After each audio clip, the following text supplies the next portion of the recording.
स्नेहा धीर, साझा पंजाब टीवी, अमृत। ਜ਼ਿਲ੍ਹਾ ਅੰਮ੍ਰਿਤਸਰ 'ਚ ਇਸ ਵੇਲੇ ਜੋ ਕੋਵਿਡ ਦੀ ਸਥਿਤੀ ਹੈ,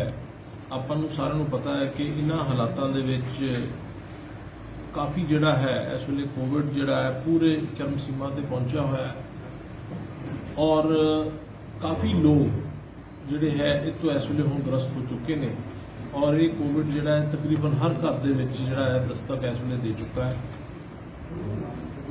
ਜਿੰਨੇ ਵੀ ਹਸਪੀਟਲਸ ਨੇ ਸਾਡੇ ਸਰਕਾਰੀ ਹਸਪੀਟਲਸ ਨੇ ਉਹਨਾਂ ਦੇ ਵਿੱਚ ਮਰੀਜ਼ਾਂ ਦੀ ਤਾਦਾਦ ਕਾਫੀ ਹੁਣ ਵੱਧ ਚੁੱਕੀ ਹੈ। ਆਕਸੀਜਨ ਨੂੰ ਲੈ ਕੇ ਜਿਸ ਤਰ੍ਹਾਂ ਆਪਾਂ ਸਾਰੇ ਜਾਣਦੇ ਹਾਂ ਕਿ ਭਾਵੇਂ ਕਿ ਅਸੀਂ ਇੰਸ਼ੋਰ ਕਰਵਾ ਰਹੇ ਹਾਂ ਕਿ ਸਪਲਾਈ ਬਿਲਕੁਲ ਰੈਗੂਲਰ ਹਰ ਹਸਪਤਾਲ ਨੂੰ ਮਿਲੇ ਔਰ ਪਹੁੰਚੇ, ਲੇਕਿਨ ਇਹ ਵੀ ਸੱਚਾਈ ਹੈ ਕਿ ਆਕਸੀਜਨ ਇਸ ਵੇਲੇ ਜਿਹੜੀ ਹੈ ਕਾਫੀ ਕਿੱਲਤ ਹੈ ਔਰ ਇੱਕ ਇੱਕ ਬੂੰਦ ਆਕਸੀਜਨ ਦੀ ਸਾਨੂੰ ਬੜੇ ਧਿਆਨ ਨਾਲ ਵਰਤਣ ਦੀ ਲੋੜ ਹੈ ਔਰ ਇਹਦੇ ਬਾਰੇ ਅਸੀਂ ਸਾਰੇ ਹਸਪੀਟਲਸ ਦੇ ਨਾਲ ਵੀ ਜਿਹੜਾ ਹੈ ਮੀਟਿੰਗਸ ਕਰ ਚੁੱਕੇ ਹਾਂ ਔਰ ਸਾਰੇ ਇਸ ਗੱਲ ਤੋਂ ਸੁਚੇਤ ਨੇ ਔਰ ਹਰ ਇੱਕ ਨੇ ਆਪਣੀ ਆਪਣੀ ਕੰਜ਼ੰਪਸ਼ਨ ਨੂੰ ਪ੍ਰੋਪਰ ਢੰਗ ਦੇ ਨਾਲ ਮੋਨੀਟਰ ਕੀਤਾ ਹੈ ਔਰ ਆਕਸੀਜਨ ਆਡਿਟ ਵੀ ਕਰਵਾ ਰਹੇ ਨੇ। ਪਹਿਲਾਂ ਜਿਹੜੀਆਂ ਹਦਾਇਤਾਂ ਸਾਡੀਆਂ ਸੀ ਜਿਹਦੇ ਵਿੱਚ ਸਾਡੇ ਕਰਫਿਊ ਅਸੀਂ ਲਗਾਇਆ ਹੈ, ਵੀਕਐਂਡ ਕਰਫਿਊ ਹੈ, ਉਹ ਸਾਰੀਆਂ ਹਦਾਇਤਾਂ ਦੇ ਨਾਲ ਨਾਲ ਸਰਕਾਰ ਵੱਲੋਂ ਹੁਣ ਕੁਝ ਐਡੀਸ਼ਨਲ ਰਿਸਟ੍ਰਿਕਸ਼ਨਸ ਵੀ ਲਗਾਈਆਂ ਗਈਆਂ ਨੇ ਕਿਉਂਕਿ ਬਿਮਾਰੀ ਦੇ ਹਾਲਾਤ ਨੂੰ ਦੇਖਦੇ ਹੋਏ ਇਹ ਦੇਖਿਆ ਜਾ ਰਿਹਾ ਹੈ ਕਿ ਜੇ ਅਸੀਂ ਹੁਣ ਸਖਤ ਕਦਮ ਨਹੀਂ ਉਠਾਵਾਂਗੇ ਤੇ ਆਉਣ ਵਾਲੇ 8-10 ਦਿਨ ਜਿਹੜੇ ਹੈਗੇ ਆ ਇਹ ਸਥਿਤੀ ਸਾਡੇ ਤੋਂ ਜਿਹੜਾ ਹੈ ਹੋ ਸਕਦਾ ਹੋਰ ਵਿਰਾਟ ਰੂਪ ਲੈ ਲਵੇ ਔਰ ਆਪਾਂ ਸਾਰੇ ਕਾਫੀ ਮੁਸ਼ਕਲ ਵਿੱਚ ਉਸ ਸਥਿਤੀ ਵਿੱਚ ਆ ਜਾਵਾਂਗੇ। ਸੋ ਇਸ ਕਰਕੇ ਮੇਰੀ ਸਾਰਿਆਂ ਨੂੰ ਇਹ ਬੇਨਤੀ ਹੈ ਕਿ ਜਿੰਨੀਆਂ ਹੁਣ ਤੱਕ ਰਿਸਟ੍ਰਿਕਸ਼ਨਸ ਲੱਗੀਆਂ ਨੇ ਕਿਰਪਾ ਕਰਕੇ ਉਹਨਾਂ ਨੂੰ ਜਿਹੜਾ ਹੈ ਫੋਲੋ ਕਰੋ ਔਰ ਹਰ ਪਰਿਵਾਰ ਨੂੰ ਇਹ ਅਪੀਲ ਹੈ ਕਿ ਤੁਸੀਂ ਆਉਣ ਵਾਲੇ 15 ਦਿਨ ਕਿਰਪਾ ਕਰਕੇ ਆਪਣੇ ਘਰਾਂ ਦੇ ਵਿੱਚ ਰਹਿ ਕੇ ਹੀ ਜਿਹੜੇ ਆਪਣੇ ਸਾਰੇ ਮੁਨਾਸਿਬ ਕੰਮ ਕਰਨ ਵਾਲੇ ਨੇ ਉਹ ਕਰੋ। ਬੱਚਿਆਂ ਨੂੰ ਬਾਹਰ ਨਾ ਜਾਣ ਦਿਓ, ਬਜ਼ੁਰਗ ਜਿਹੜੇ ਨੇ ਉਹ ਘਰ 'ਚ ਰਹਿਣ। ਜਿੰਨੇ ਵੀ ਘਰੋਂ ਬਾਹਰ ਜਾਣਾ ਹੈ ਉਹ ਸਿਰਫ ਉਹਨਾਂ ਕੰਮਾਂ ਲਈ ਜਿਹੜੇ ਐਸੈਂਸ਼ੀਅਲ ਹੈਗੇ ਨੇ ਆਪਣੀ ਲਾਈਫ ਵਾਸਤੇ ਉਹਨਾਂ ਲਈ ਬਾਹਰ ਨਿਕਲਣ ਔਰ ਆਪਣੇ ਉਹਨਾਂ ਸਮਾਨ ਜਿੰਨਾ ਕੋ ਲੋੜ ਹੈ ਲੈ ਕੇ ਆਪਣੇ ਜਿਹੜਾ ਹੈ ਘਰਾਂ ਦੇ ਵਿੱਚ ਜ਼ਿਆਦਾ ਤੋਂ ਜ਼ਿਆਦਾ ਰਹਿਣ ਨੂੰ ਤਰਜੀਹ ਦੇਣ ਕਿਉਂਕਿ ਬਾਹਰ ਘੁੰਮਣਾ ਫਿਰਨਾ ਜਿਹੜਾ ਹੈ ਕਿਉਂਕਿ ਇਨਫੈਕਸ਼ਨ ਇਸ ਲੈਵਲ ਤੱਕ ਫੈਲੀ ਹੈ ਕਿ ਕੋਈ ਵੀ ਬੰਦਾ ਜੇ ਬਾਹਰ ਜਾ ਰਿਹਾ ਹੈ ਤੇ ਉਹ ਜਿਹੜਾ ਹੈ ਇਹ ਤੋਂ ਗ੍ਰਸਤ ਹੋ ਕੇ ਵਾਪਸ ਆਉਂਦਾ ਹੈ ਔਰ ਘਰ ਦੇ ਵਿੱਚ ਕੋਈ ਵੀ ਮਰੀਜ਼ ਹੈ ਉਹਨੂੰ ਇਹ ਬਿਮਾਰੀ ਟ੍ਰਾਂਸਫਰ ਹੋ ਜਾਂਦੀ ਹੈ ਔਰ ਜਿਸ ਤਰ੍ਹਾਂ ਆਪਾਂ ਜਾਣਦੇ ਹਾਂ ਕਿ 100 ਤੋਂ 85% ਲੋਕ ਜਿਹੜੇ ਨੇ ਉਹ ਕਈ ਵਾਰੀ ਏਸਿਮਟੋਮੈਟਿਕ ਰਹਿ ਜਾਂਦੇ ਨੇ, ਉਹਨਾਂ ਨੂੰ ਪਤਾ ਵੀ ਨਹੀਂ ਲੱਗਦਾ। 15% ਲੋਕਾਂ ਦੇ ਵਿੱਚ ਇਹ ਬਿਮਾਰੀ ਜਿਹੜੇ ਆਪਣੇ ਲੱਛਣ ਜਿਹੜੇ ਬਹੁਤ ਦਿਖਾਉਂਦੀ ਹੈ। 5% ਦੇ ਵਿੱਚ ਇਹ ਕਾਫੀ ਐਗਰਾਵੇਟ ਹੋ ਜਾਂਦੀ ਹੈ ਔਰ 1% ਦੇ ਵਿੱਚ ਇਹ ਜਿਹੜਾ ਹੈ ਮੋਰਟੈਲਿਟੀ ਇੱਥੋਂ ਤੱਕ ਵੱਧ ਜਾਂਦੀ ਹੈ ਸਿਵਿਅਰਿਟੀ ਇਸ ਡਿਜ਼ੀਜ਼ ਦੀ ਕਿ ਉਹਨਾਂ ਵਿਅਕਤੀਆਂ ਦੀ ਜਿਹੜੀ ਹੈ ਇਹ ਜਾਨਲੇਵਾ ਸਾਬਤ ਹੁੰਦੀ ਹੈ। ਸੋ ਆਪਾਂ ਇਸ ਚੀਜ਼ ਨੂੰ ਸਮਝੀਏ ਕਿ ਇਹ ਭਾਵੇਂ ਪਰਸੈਂਟੇਜ ਬਹੁਤ ਥੋੜੀ ਲੱਗਦੀ ਹੈ ਲੇਕਿਨ ਜਿਹੜੀ ਸਾਡੀ ਜਨਸੰਖਿਆ ਹੈ ਉਹਦੇ ਵਿੱਚ ਇਹ ਨੰਬਰ ਇੰਨਾ ਜ਼ਿਆਦਾ ਬਣ ਜਾਂਦਾ ਹੈ ਕਿ ਸਾਡੇ ਕੋਲ ਉਸ ਲੈਵਲ ਦੀ ਮੈਡੀਕਲ ਵਿਵਸਥਾ, ਉਹਨੇ ਬੈੱਡਸ ਔਰ ਉਹਨਾਂ ਦੇ ਉਸ ਲੈਵਲ ਦੀ ਦੇਖਰੇਖ ਕਰਨ ਲਈ ਜਿਹੜੀ ਹੈ ਉਹ ਹਮੇਸ਼ਾ ਹੀ ਘਾਟ ਰਹਿੰਦੀ ਹੈ। ਸੋ ਇਸ ਕਰਕੇ ਇਸ ਸਮੇਂ ਇਹ ਬਿਹਤਰ ਹੈ ਕਿ ਅਸੀਂ ਸਾਰੇ ਆਪਣੇ ਆਪਣੇ ਘਰਾਂ ਦੇ ਵਿੱਚ ਰਹੀਏ ਔਰ ਜੇ ਤੁਹਾਨੂੰ ਲੱਗ ਰਿਹਾ ਹੈ ਕਿ ਤੁਹਾਨੂੰ ਕੋਈ ਇਸ ਤਰ੍ਹਾਂ ਦੇ ਲੱਛਣ ਹੈ ਸਾਡੇ ਕੰਟਰੋਲ ਰੂਮਾਂ ਦੇ ਨੰਬਰ ਅਸੀਂ ਪਹਿਲਾਂ ਵੀ ਸ਼ਾਇਆ ਕਰ ਚੁੱਕੇ, ਉੱਥੇ ਸੰਪਰਕ ਕਰੋ, 104 ਉੱਤੇ ਸੰਪਰਕ ਕਰੋ ਔਰ ਜਿਹੜਾ ਵੀ ਹਸਪੀਟਲ ਜਿਹੜਾ ਹੈ ਜਿੱਥੇ ਬੈੱਡ ਅਵੇਲੇਬਲ ਹੈ ਜੇ ਕਿਤੇ ਮੁਸ਼ਕਲ ਆ ਰਹੀ ਹੈ ਸਾਡਾ ਗਵਰਨਮੈਂਟ ਮੈਡੀਕਲ ਕਾਲਜ ਸਾਡੇ ਬੈੱਡਸ ਅਵੇਲੇਬਲ ਹੈਗੇ ਨੇ, ਕਿਰਪਾ ਕਰਕੇ ਤੁਸੀਂ ਉੱਥੇ ਵੀ ਜਿਹੜਾ ਹੈ ਸਾਨੂੰ ਤੁਸੀਂ ਅਪਰੋਚ ਕਰ ਸਕਦੇ ਹੈਗੇ ਆ। ਸੋ ਕੁਝ ਜਿਹੜੀਆਂ ਐਡੀਸ਼ਨਲ ਰਿਸਟ੍ਰਿਕਸ਼ਨਸ ਹੈ ਜਿਹੜੀਆਂ ਹੁਣ ਇਮੀਡੀਏਟਲੀ ਲਾਗੂ ਹੋ ਰਹੀਆਂ ਨੇ ਮੈਂ ਉਹ ਦੁਬਾਰਾ ਦੱਸ ਦਿੰਦਾ। ਹੁਣ ਸਿਰਫ ਤੇ ਸਿਰਫ ਐਸੈਂਸ਼ੀਅਲ ਕਮੋਡਿਟੀਜ਼ ਵਾਲੀਆਂ ਦੁਕਾਨਾਂ ਜਿਨ੍ਹਾਂ ਦੇ ਵਿੱਚ ਕੈਮਿਸਟ ਸ਼ਾਪਸ, ਦੁੱਧ, ਖਾਣ ਪੀਣ, fruit, dairy, poultry, eggs, meat, mobile repair ਜੇ ਕੋਈ ਜ਼ਰੂਰੀ ਹੈ ਤੇ ਜਿਹੜੇ ਐਗਰੀਕਲਚਰ ਸੀਡਸ, ਇਹਨਾਂ ਦੀਆਂ ਜਿਹੜੀਆਂ ਦੁਕਾਨਾਂ ਨੇ ਜਿਨ੍ਹਾਂ ਨਾਲ ਰੋਜ਼ਮਰਾ ਜ਼ਿੰਦਗੀ ਦੇ ਵਿੱਚ ਤੁਹਾਨੂੰ ਇਹਨਾਂ ਦੀ ਲੋੜ ਪੈਂਦੀ ਇਹ ਦੁਕਾਨਾਂ ਖੁੱਲ੍ਹੀਆਂ ਰਹਿਣਗੀਆਂ।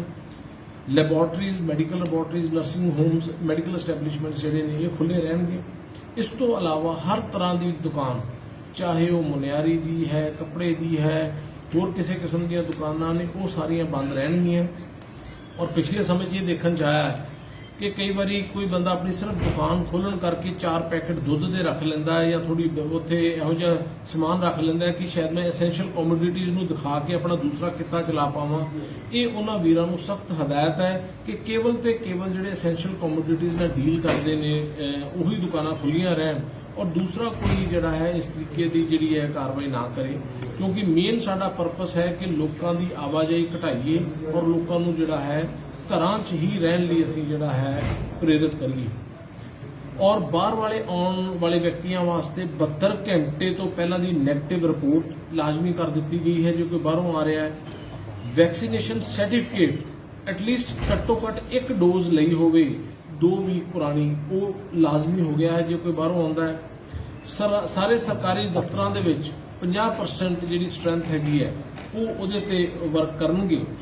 और जिहड़ा है कोविड मैनेजमेंट दे नाल जिहड़े दफ्तर लगे हैगे ने उन्हां नूं इस तो छूट है, वो सारे दे सारे पूरी स्ट्रेंथ च काम करनगे। 4 व्हीलर्स दे विच केवल 2 पैसेंजर्स ते नाल जिहड़ा है ड्राइवर अलाउ होएगा।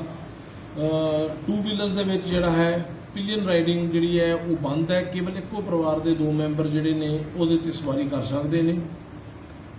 वैडिंग सैरेमनीज फ्यूनरल्स इन्हां वास्ते जिहड़ी गैदरिंग्स हैगी है ये 10 बंदियां दी गैदरिंग की जिहड़ी लिमिट है वो फिक्स कर दी गई हैगी है। पिंडां 'च ठिकरी पहरे और नाइट करफ्यू नूं लागू करन लई ठिकरी पहरिਆਂ ਦੇ ਆਰਡਰਸ ਕੀਤੇ ਜਾ ਰਹੇ ਹੈਗੇ ਨੇ। सब्जी मंडियां दे विच देखण च आया कि सवेरे आम लोग भी सब्जी खरीदण चले जाते हैं, जदों कि सब्जी मंडियां सिर्फ होलसेलर्स नूं देण वास्ते हैगियां ने और होलसेलर्स तो गां रिटेलर्स ने जिहड़े घरां तक पहुंच करनी है वो उत्थों माल लैणगे। लोकां नूं बेनती है कि वो मंडियां दे विच रश घटाउण और आप उत्थे ना जाण। ये जिहड़ा कारोबार सवेरे तड़कसार उन्हां नूं करन दी आग्या होवेगी, लेकिन जिहड़े है लोग आम तौर ते उत्थे जिहड़ा है ना जाण, उन्हां तक पहुंच जिहड़ी है जो उन्हां दा रिटेल सिस्टम बनिया है उहदे राहीं ही होएगी। किसान जथेबंदियां ते साडे धार्मिक लीडर्स नूं जिहड़ा है ये असीं इहदे विच बेनती कीती है कि अपने धरना प्रदर्शन गैदरिंग्स जिहड़ा है उन्हां नूं बिल्कुल घटा के जे बिल्कुल सिंबॉलिक तुसीं करना है तो 2-4-5 बंदे रह के कर सकते हैं, लेकिन इनू बंद किया जाए, धरने प्रदर्शन ना किए जान। ये एक जनहित में उन्होंने सारों को बेनती हैगी है।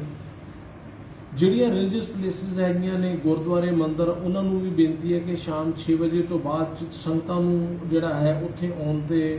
ਕਿਹਾ ਜਾਵੇ ਕਿ ਸਵੇਰੇ ਦਰਸ਼ਨ ਮੱਥਾ ਟੇਕ ਲੈਣ, ਲੇਕਿਨ ਉਸ ਤੋਂ ਬਾਅਦ ਉੱਥੇ ਮਨਾਹੀ ਹੋਵੇਗੀ ਕਿਉਂਕਿ ਧਾਰਮਿਕ ਥਾਵਾਂ ਤੇ ਅਸੀਂ ਦੇਖ ਰਹੇ ਹਾਂ ਬਹੁਤ ਜ਼ਿਆਦਾ ਰਸ਼ ਹੈਗਾ ਔਰ ਉੱਥੇ ਲੋਕ ਜਿਹੜਾ ਹੈ ਮਾਸਕ ਪਾਉਣ ਤੋਂ ਵੀ ਗੁਰੇਜ਼ ਕਰ ਰਹੇ ਨੇ। ਇਹਨਾਂ ਨੂੰ ਇਹ ਬੇਨਤੀ ਹੈ ਕਿ ਉੱਥੇ ਤੁਸੀਂ ਜਿਹੜਾ ਹੈ ਭੀੜ ਘਟਾਓ और जे कोई उत्थे जांदा है तो मास्क जरूर पावे क्योंकि बीमारी जिहड़ी है इस वेले अपने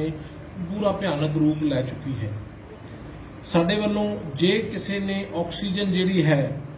वो भी ध्यान च आ रहा कि कई लोगों ने इन्हां हालातां नूं देखते हुए ऑक्सीजन के सिलेंडर जिहड़े हैगे ने उन्हां दी होर्डिंग करनी शुरू कर दी है और इन्हां दे प्राइसिस भी जरूरत तो ज़्यादा हाइप कर दिते ने। उन्हां वास्ते भी असी जिहड़ा है सख्त कार्रवाई कर रहे हैं कि इहो जिहे किसी नूं होर्डिंग करन दी अलाउड नहीं होएगा। RT-PCR टेस्टिंग जिहड़ी है जिहड़े असी देखिया है कि तुहाडे स्ट्रीट वेंडर्स ने जिथों आम लोग आके अपना समान खरीदते हैं, चाहे वो गोलगप्पे दी दुकानां ने फ्रूट वाली कोई दुकान है उत्थे काफ़ी भीड़ भड़का हो जाता है। स्ट्रीट वेंडर्स दे ते रेहड़ी वालियां दे जिहड़े है टेस्टिंग असी उन्हां नूं करन दी हदायत कीती है ताकि ये ना हो भी वो एक बंदा इन्फेक्टेड होवे और वो जिन्ने भी उन्होंने को गाहक आ रहे हैं ये बीमारी उन्होंने गाह उत्थे ट्रांसफर हो जाए। सो इस तरीके की जी चीज़ है असी इनू सख्ती नाल लागू करन जा रहे हैं। बाकी जिहड़े स्टैप्स ने जिन्हां दे उत्ते ऑलरेडी असी पहलां दस्सिया है, हर रोज़ 6 बजे तो जिहड़ा है अगले दिन 5 बजे तक सवेरे करफ्यू रहेगा और वीकेंड करफ्यू 6 PM शुक्रवार नूं लग के 5 बजे मंडे तक लग्या रहेगा और इसकी पूरी सख्ती दे नाल पालना की जाएगी और किसी नूं भी उत्थे घूमण फिरन की आग्या नहीं होएगी। और इस तो अलावा जिहड़े हैगे ने ट्रांसपोर्ट बसिस दे विच उहदे विच भी सारियां जिन्ने पब्लिक ट्रांसपोर्ट है 50% कैपेसिटी तक लोगों को बैठन की आग्या हैगी है ताकि उत्थे दूरी प्रॉपर है जिहड़ी है समाजिक दूरी बनाई जा सके। हर तरह के cinema halls bars gym spa swimming pool coaching centre sport complexes वगैरह ये सारे के सारे बंद रहेंगे। ਹਰ ਤਰ੍ਹਾਂ ਦੇ ਰੈਸਟੋਰੈਂਟਸ ਜਿਹੜੇ ਨੇ ਅੰਦਰ ਬੈਠ ਕੇ ਖਾਣੇ ਦੀ ਮਨਾਹੀ ਹੈ। ਸਿਰਫ ਉੱਥੇ ਟੇਕਅਵੇ ਜਿਹੜਾ ਹੈ ਖਾਣੇ ਦਾ ਉਹ ਲਿਆ ਜਾ ਸਕਦਾ ਹੈਗਾ। ਔਰ ਹੋਮ ਡਿਲੀਵਰੀ ਵੀ ਰਾਤ 9 ਵਜੇ ਤੱਕ ਹੀ ਅਲਾਉਡ ਹੈ। ਉਸ ਤੋਂ ਬਾਅਦ ਹੋਮ ਡਿਲੀਵਰੀ ਵੀ ਨਹੀਂ ਕਰਨ ਦਿੱਤੀ ਜਾਵੇਗੀ। ਔਰ ਜੇ ਕੋਈ ਇਸ ਤਰੀਕੇ ਦਾ ਕੋਈ ਵੀ ਅਦਾਰਾ ਰਾਤ ਨੂੰ ਉਹਦੀ ਵਾਇਲੇਸ਼ਨ ਕਰਦਾ ਪਾਇਆ ਗਿਆ ਤੇ ਉਹਦੇ ਤੇ ਸਖਤ ਕਾਰਵਾਈ ਹੋਵੇਗੀ ਔਰ ਬਕਾਇਦਾ ਉਹਨੂੰ ਆਉਣ ਵਾਲੇ 3 ਮਹੀਨੇ ਵਾਸਤੇ ਸੀਲ ਕਰ ਦਿੱਤਾ ਜਾਵੇਗਾ। ਵੀਕਲੀ ਮਾਰਕੀਟਸ ਆਪਣੀਆਂ ਮੰਡੀਆਂ ਵਗੈਰਾ ਜਿਹੜੀਆਂ ਨੇ ਇਹ ਸਭ ਬੰਦ ਰਹਿਣਗੀਆਂ। ਹਰ ਤਰ੍ਹਾਂ ਦੀ ਸੋਸ਼ਲ ਕਲਚਰਲ ਸਪੋਰਟਸ ਗੈਦਰਿੰਗਸ ਦੇ ਉੱਤੇ ਜਿਹੜਾ ਹੈ ਬੈਨ ਰਹੇਗਾ। ਜੇ ਕਿਸੇ ਨੇ ਕੋਈ ਜਿਹੜੀ ਹੈ ਜ਼ਰੂਰੀ ਅਹਿਮ ਇਹੋ ਜਿਹਾ ਹੈ ਵੀ ਉਹਨੂੰ ਅਵੋਇਡ ਨਹੀਂ ਕੀਤਾ ਜਾ ਸਕਦਾ, ਉਹ ਡਿਪਟੀ ਕਮਿਸ਼ਨਰ ਦੀ ਪ੍ਰਵਾਨਗੀ ਤੋਂ ਬਿਨਾਂ ਉਹ ਫੰਕਸ਼ਨ ਨਹੀਂ ਕੀਤਾ ਜਾ ਸਕਦਾ। ਔਰ ਉਸ ਤੋਂ ਬਾਅਦ ਸਾਰੀਆਂ ਪੋਲੀਟੀਕਲ ਗੈਦਰਿੰਗਸ ਜਿਹੜੀਆਂ ਨੇ ਉਹ ਵੀ ਬੈਨ ਕੀਤੀਆਂ ਹੋਈਆਂ ਨੇ। ਔਰ ਜਿਹੜਾ ਹੈ ਲਾਰਜ ਗੈਦਰਿੰਗਸ ਜਿਹੜੇ ਲੋਕ ਜਾਣਗੇ ਉਹਨਾਂ ਨੂੰ 5 ਦਿਨ ਦਾ ਜਿਹੜਾ ਹੈ ਹੋਮ ਆਈਸੋਲੇਸ਼ਨ ਹੋਮ ਕੁਆਰੰਟਾਈਨ ਜਿਹੜਾ ਹੈ ਉਹ ਕਰਨਾ ਪਏਗਾ। All educational institution schools and colleges ਜਿਹੜੇ ਹੈ ਇਹ ਬੰਦ ਰਹਿਣਗੇ। ਪਰ ਇਹਨਾਂ ਦੇ ਜਿਹੜੇ ਗਵਰਨਮੈਂਟ ਦੇ ਸਕੂਲਸ ਨੇ ਉੱਥੇ ਟੀਚਰਸ ਜਿਹੜੇ ਹੈਗੇ ਨੇ ਉਹਨਾਂ ਨੂੰ ਨਾਨ ਟੀਚਿੰਗ ਸਟਾਫ ਨੂੰ ਉਹਨਾਂ ਨੂੰ ਅਟੈਂਡ ਕਰਨ ਲਈ ਕਿਹਾ ਗਿਆ ਹੈਗਾ। ਔਰ ਇਹਦੇ 'ਚ ਕੋਸ਼ਿਸ਼ ਜ਼ਿਆਦਾ ਤੋਂ ਜ਼ਿਆਦਾ ਇਹੀ ਕੀਤੀ ਜਾਵੇ ਜੇ ਸਾਡਾ ਆਨਲਾਈਨ ਟੀਚਿੰਗ ਸਿਸਟਮ ਹੋ ਸਕਦਾ ਹੈ ਤੇ ਉਹਨੂੰ ਪ੍ਰੈਫਰੈਂਸ ਦਿੱਤੀ ਜਾਵੇ ਤਾਂ ਕਿ ਗੈਦਰਿੰਗ, ਕਿਉਂਕਿ ਜਿਹੜੇ ਵੀ ਕੋਈ ਟੀਚਰ ਸਾਹਿਬਾਨ ਆਉਣਗੇ ਜਾਣਗੇ ਉਹ ਆਪਣੇ ਆਪ ਨੂੰ ਐਕਸਪੋਜ਼ ਕਰਨਗੇ। ਇਹ ਦੇਖ ਕੇ ਜਿਹੜਾ ਹੈ ਕੋਸ਼ਿਸ਼ ਕਰੋ ਕਿ ਵੱਧ ਤੋਂ ਵੱਧ ਆਨਲਾਈਨ ਟੀਚਿੰਗ ਦੇ ਉੱਤੇ ਹੀ ਆਪਾਂ ਫੋਕਸ ਕਰੀਏ। ਜਿੰਨੇ ਵੀ ਮੈਡੀਕਲ ਤੇ ਨਰਸਿੰਗ ਕਾਲਜਿਸ ਨੇ ਉਹ ਖੁੱਲੇ ਰਹਿਣਗੇ ਕਿਉਂਕਿ ਉਹਨਾਂ ਦੇ ਜਿਹੜੇ ਪੜ੍ਹਦੇ ਸਟੂਡੈਂਟਸ ਹੈ ਉਹਨਾਂ ਦੀ ਕਿਸੇ ਟਾਈਮ ਵੀ ਸਾਨੂੰ ਜਿਹੜਾ ਹੈ ਇਸ ਕੋਵਿਡ ਨਾਲ ਪੈਂਡੈਮਿਕ ਨਾਲ ਲੜਾਈ ਕਰਨ ਲਈ ਲੋੜ ਪੈ ਸਕਦੀ ਹੈਗੀ ਹੈ। ਹਰ ਤਰ੍ਹਾਂ ਦੇ ਰਿਕਰੂਟਮੈਂਟ ਐਗਜ਼ਾਮਸ ਪੋਸਟਪੋਨ ਕਰ ਦਿੱਤੇ ਗਏ ਨੇ। ਪ੍ਰਾਈਵੇਟ ਆਫਿਸਿਸ ਜਿਹੜੇ ਨੇ including industry, architect, chartered accountants, insurance companies, ਇਹ ਸਾਰਿਆਂ ਨੂੰ ਕਿਹਾ ਗਿਆ ਹੈ ਕਿ ਆਪਣਾ ਜਿਹੜਾ ਹੈ ਤੁਸੀਂ ਵਰਕ ਫਰਮ ਹੋਮ ਕਰੋ ਜਿੱਥੇ ਜਿੱਥੇ ਪੋਸੀਬਲ ਹੈ। ਇੰਡਸਟਰੀਜ਼ ਨੂੰ ਅਸੀਂ ਚੱਲਣ ਦੀ, ਫੈਕਟਰੀਜ਼ ਨੂੰ ਆਗਿਆ ਦਿੱਤੀ ਹੈ। ਉਹਨਾਂ ਦੇ ਜਿਹੜਾ ਹੈ ਆਪਣੇ ਕੰਮਕਾਜ ਜਿੱਥੇ ਲੇਬਰ ਆ ਰਹੀ ਹੈ ਲੇਕਿਨ ਉਹ ਲੇਬਰ ਦੇ ਕੋਲ ਇੰਡਸਟਰੀ ਦੇ ਲੈਟਰ ਪੈਡ ਦੇ ਉੱਤੇ ਹੋਣਾ ਚਾਹੀਦਾ ਹੈ ਕਿ ਕਿਹੜੇ ਮੁਲਾਜ਼ਮਾਂ ਨੂੰ ਉਹਨਾਂ ਨੇ ਅਲਾਉ ਕੀਤਾ ਤਾਂ ਕਿ ਨਾਕਿਆਂ ਦੇ ਉੱਤੇ ਉਸ ਚੀਜ਼ ਨੂੰ ਦਿਖਾ ਸਕਣ। ਜੇ ਕੋਈ ਵੀ ਸਰਕਾਰੀ ਮੁਲਾਜ਼ਮ ਬਾਹਰ ਜਾ ਰਿਹਾ ਹੈ, ਵੱਖਰੇ ਤੌਰ ਤੇ ਕਿਸੇ ਨੂੰ ਕੋਈ ਕਰਫਿਊ ਪਾਸ ਜਾਰੀ ਨਹੀਂ ਕੀਤੇ ਜਾ ਰਹੇ, ਉਹਨਾਂ ਨੂੰ ਹਦਾਇਤ ਇਹ ਹੈ ਕਿ ਹਰ ਇੱਕ ਸਰਕਾਰੀ ਮੁਲਾਜ਼ਮ ਆਪਣੇ ਪਾਸ ਆਪਣਾ ਆਇਡੈਂਟੀਟੀ ਕਾਰਡ ਜ਼ਰੂਰ ਰੱਖੇ ਤਾਂ ਕਿ ਜਦੋਂ ਵੀ ਉਹਨੂੰ ਕੋਈ ਨਾਕੇ ਤੇ ਰੋਕਦਾ ਤੇ ਉਹਨੂੰ ਆਇਡੈਂਟੀ ਕਾਰਡ ਆਪਣਾ ਉਹ ਦਿਖਾ ਦੇਣ। ਵੈਕਸੀਨੇਸ਼ਨ ਵਾਸਤੇ ਜਿਹੜਾ ਹੈ ਉਹ ਆਲਰੇਡੀ ਅਸੀਂ ਸਾਰਿਆਂ ਨੂੰ ਕਿਹਾ ਹੈਗਾ ਕਿ ਵੈਕਸੀਨੇਸ਼ਨ ਹਰ ਮੁਲਾਜ਼ਮ ਆਪਣੀ ਕਰਵਾਵੇ। ਔਰ ਜਿਹੜਾ ਹੈ ਵੱਧ ਤੋਂ ਵੱਧ ਇਸ ਵੇਲੇ ਵੈਕਸੀਨੇਸ਼ਨ ਸਾਡੀ ਹੋ ਰਹੀ ਹੈ ਲੇਕਿਨ ਕਈ ਵਾਰੀ ਵੈਕਸੀਨੇਸ਼ਨ ਦੀ ਸਪਲਾਈ 'ਚ ਘਾਟ ਹੋਣ ਕਰਕੇ ਥੋੜਾ ਡਿਪ ਆਇਆ। ਸਾਰਿਆਂ ਨੂੰ ਇਹੀ ਬੇਨਤੀ ਹੈ ਕਿ ਵੱਧ ਤੋਂ ਵੱਧ ਆਪਣੀ ਆਕਸੀਜਨ ਕਰਵਾਉਣ। ਮਾਈਕਰੋ ਕੰਟੇਨਮੈਂਟ ਜ਼ੋਨਸ ਜਿਹੜੇ ਬਣਾਏ ਜਾ ਰਹੇ ਨੇ ਉਹਨਾਂ ਦੇ ਵਿੱਚ ਜਿਹੜਾ ਹੈ ਸਖਤੀ ਦੇ ਨਾਲ ਪਾਲਣਾ ਕਰਨ ਦੀ ਹਦਾਇਤ ਕੀਤੀ ਗਈ ਕਿ ਉੱਥੇ ਪ੍ਰੋਪਰ ਸਖਤੀ ਕੀਤੀ ਜਾਵੇ, ਟੂ ਐਂਡ ਫਰੋ ਮੂਵਮੈਂਟ ਨਾ ਕਰਨ ਦਿੱਤੀ ਜਾਵੇ ਔਰ ਉੱਥੇ ਵੱਧ ਤੋਂ ਵੱਧ ਲੋਕਾਂ ਦੀ ਜਿਹੜੀ ਹੈ ਸੈਂਪਲਿੰਗ ਕੀਤੀ ਜਾਵੇ। ਸਰਕਾਰੀ ਦਫ਼ਤਰਾਂ ਦੇ ਵਿੱਚ ਲੋਕਾਂ ਦੇ ਆਮ ਕੰਮਾਂ ਕਾਰਾਂ ਜਿਹੜੇ ਆ ਰਹੇ ਨੇ ਸ਼ਿਕਾਇਤਾਂ ਦੇ ਗ੍ਰੀਵੈਂਸ ਰਿਡਰੈਸਲ ਲਈ, ਉਹਨਾਂ ਨੂੰ ਅਸੀਂ ਇਹ ਕਹਿ ਰਹੇ ਹਾਂ ਕਿ ਆਪਣੀ ਆਨਲਾਈਨ ਗ੍ਰੀਵੈਂਸਿਸ ਹੀ ਆਪਣੀਆਂ ਜਿਹੜੀਆਂ ਆਨਲਾਈਨ ਦੇਣ। ਜੇ ਬਹੁਤ ਕੋਈ ਐਮਰਜੈਂਸੀ ਹੈ ਤੇ ਫਿਰ ਹੀ ਸਰਕਾਰੀ ਦਫ਼ਤਰ 'ਚ ਉਹ ਜਾਣ।